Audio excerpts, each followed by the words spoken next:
dogs are going for broke. Nix is there, Uze's roving him, and he does finish it. Davey, here he goes. Can he do the business? You just never know. Impossible angle. Good kick. Neats. The Demons are back in front.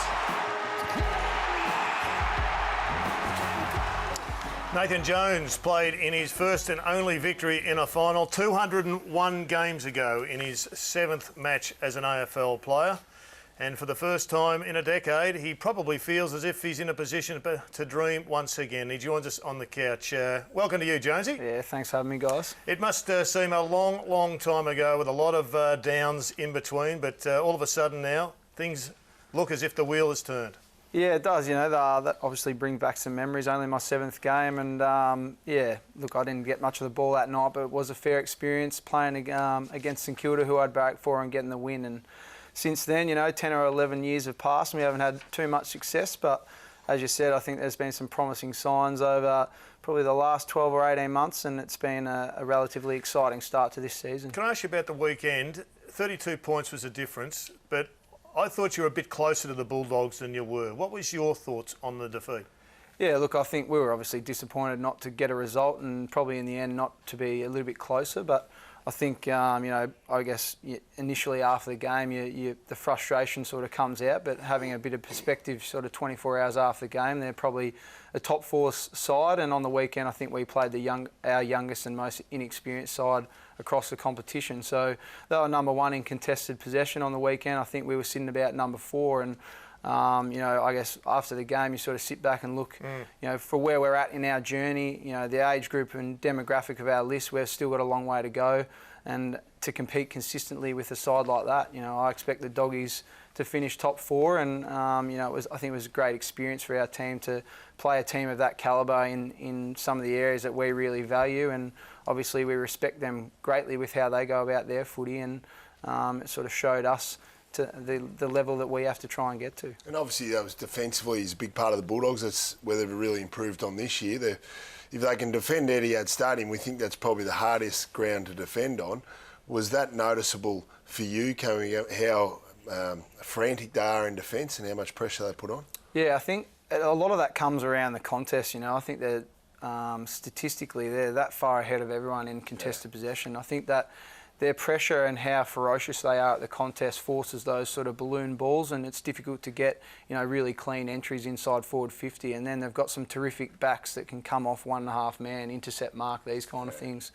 And then obviously they're really slick with some outside players offensively and have really high scoring power. So we saw that, you know, at full frontal yesterday, and it was, yeah, it's exciting for them, and I think it sort of shows some of the areas we have to continue to work on. I was watching the game and I saw Christian Petracca kick the ball to the top of the square, and it gave a great insight into, I think, just how well they defend, particularly Matthew Boyd, whose peripheral vision is quite superb. I suspect this was a poor kick from a youngster.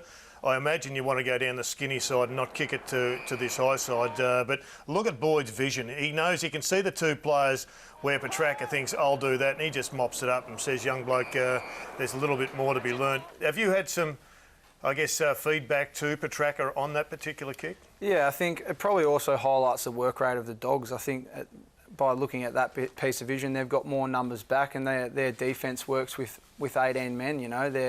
Their on-ball side players tend to press up, and their off-ball players tend to get back and help support. And you know, we had a focus on trying to move the ball really quick to try and expose that. But in that sort of instance where Christian faced on the weekend, we'd expect him to sort of go down the line and hope that we can get a contest from our tools. Dogs are plus 28 contested possession this year. Next best is plus 17. GWS plus 69 uncontested. Plus 19 inside 50s. They're unbelievable numbers, and they're the best numbers we've seen for quite some time. I think we can tick off now that they're the real deal. Yep. We're waiting for a good enough portion of the year to get rolling. 8 rounds, you'd have to say they're the real deal. You've played GWS and the Dogs. Who are the better side? I know you beat the GWS.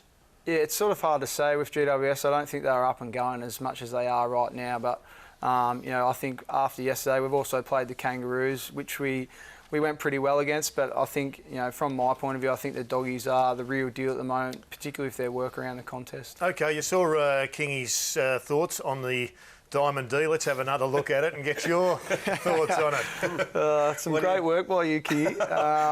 Yeah, look, I just look at it before, and here it is again talk now. us through. I mean, you don't have to give away everything, but talk us through it. This is very aggressive, isn't it?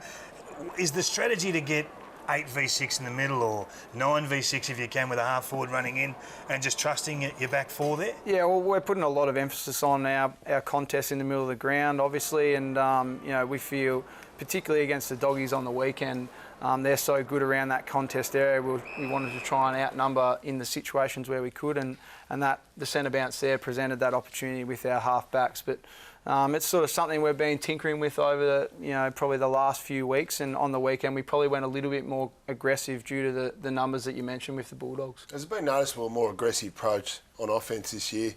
You've obviously spent a lot of time defensively previous seasons. This year seems to be a big ramp up in your points scored and the way you play when you got the ball in the hands. Yeah, I think I guess it's been widely reported how much we've improved in that area, but that's been a long part of our journey in terms of the process and the foundations we've laid over probably 3 years now. Initially it was improving and bolstering our defence and increasing our ability to compete around the contest, and then pre-season just gone was turning those contest wins into uncontested chains and scores. I think last year we reduced our points against and found ourselves more competitive and in games, but weren't able to kick winning scores. So we put some time in over the pre-season and worked really hard on 18-man offence, and that's resulted in some pretty positive improvement in that area. I want to ask you about Jesse Hogan. He's the $15 million man, according to Brownie. He's got some issues with his run-up, but his accuracy is superb. The issue is, do you focus on his run-up, and you will see it in a number of occasions here. This was round 8, and you see him swing out to the right. I mean, that's a pretty ugly assessment, I would have thought. And yet last year, his accuracy numbers were in the middle 60s. Again, swings out, probably trying to get a little bit more distance. Is it a focus, or are you just leaving it be? From my perspective, it's not too much of a focus. I think if you go back and, as you said, look at his accuracy from last season, he was quite high in terms of key forwards. I think it's a work in progress for him. He's only 28 games into his career and still working out what works and what doesn't. I think some of those things you see there, he's obviously pulling out to the right to try and gather a little bit more distance from those longer shots, but all in all, it's something that's very sort of personal, and I think it's something that he's still sort of working through. He spends a lot of time at training getting it right, and when he does, obviously we saw him a few weeks ago against St Kilda kick 7 straight. So it's sort of hard to judge at this stage. It probably let him play another 50 or so games and sort of see how it goes. We've had a look at some of his junior kicking and even last year, and here he is in the under-18s. Jason, take us through it. Well, he's very similar. I mean, the stutter steps there, it's a shortish run-up. He's a little bit different with his ball grip, I think. But all in all, it's not a completely different run-up. And, I mean, Nathan made the point before that his conversion's okay. So whilst a lot of people outside might be wanting to see dramatic changes, if a guy's converting well, he ain't going to change. He's going to go with what he knows. And if he's converting at 65% plus over his career, that's as good as just about anyone that kicks in the game. I think 70% is the top.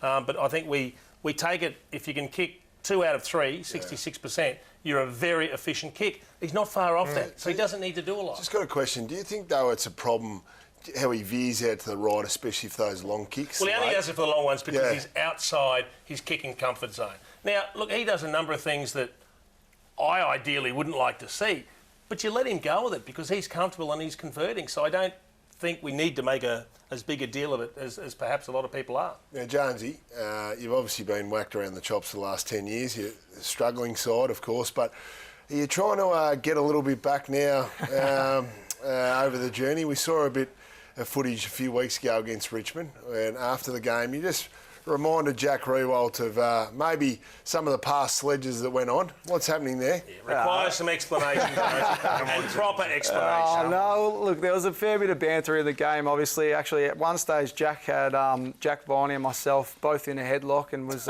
throwing us around. So, yeah, and fortunately, we got the result that night. And, there's not too much in it, really. It was just... what was said, Jonesy? A little bit of friendly banter, Jared, and it's, what happens on the field stays on the field, and there's nothing...